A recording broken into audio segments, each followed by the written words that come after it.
আমাদের এই শহর কারো কাছে জাদুর শহর, কারো কাছে নিষ্ঠুর শহর। কত শত মানুষের স্বপ্ন বুনে দিচ্ছে এ শহর, আবার কতজনের স্বপ্নভঙ্গ আর হাহাকারের সঙ্গী হচ্ছে এই মায়ার শহর।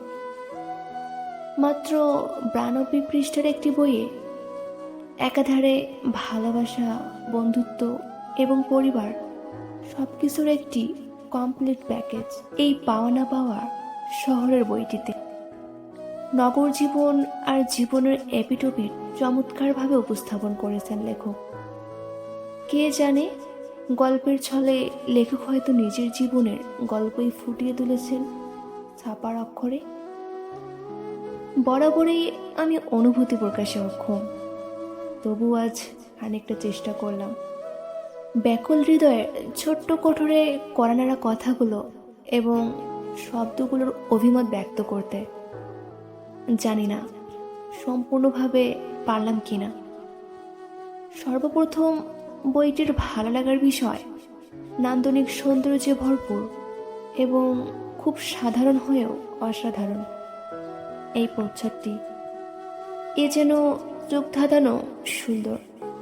প্রতিটি লাইন এক একটি শব্দচয়ন জাগিয়ে তোলে স্নিগ্ধ মায়া এবং গড়ে তোলে বইয়ের সাথে পাঠকের নির্মূল সম্পর্ক। বইটি পড়ে উপলব্ধি করেছি সাজানো গোছানো শব্দের ছোঁয়ায় সজ্জিত ফেরিঘাট। এত মধুর এক অনুভূতি। বইটির জন্য একরাশ মায়া মনের অজান্তে করে নিয়েছে খানিকটা জায়গা। মফস্বল শহরের মানুষের জীবনটা একদমই বৈচিত্র্যপূর্ণ।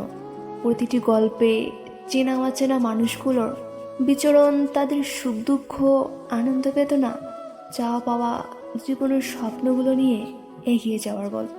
সহজ সরল ভঙ্গিমায় গল্পের শেষ সীমান্তে নিয়ে যাওয়ার প্রাণশক্তিতে পরিপূর্ণ গল্পের চরিত্রগুলো যদিও বাস্তব থেকে নেয়া, তবুও তা স্বপ্নের নাটকীয়তায় সমৃদ্ধ। সমসাময়িক প্রেক্ষাপট, বাস্তব ও পরাবাস্তবতার সংমিশ্রণ, প্রকৃতি, প্রেম ও বিরহ মিলিয়ে বইয়ের রাজ্যে লেখকের মুক্ত চিন্তা। সুন্দর, সাবলীল, সহজ সরল শব্দের উপমায় নান্দনিক সৌন্দর্যে সমৃদ্ধ বইটি বইপ্রেমীদের মনে দোলা দেবে।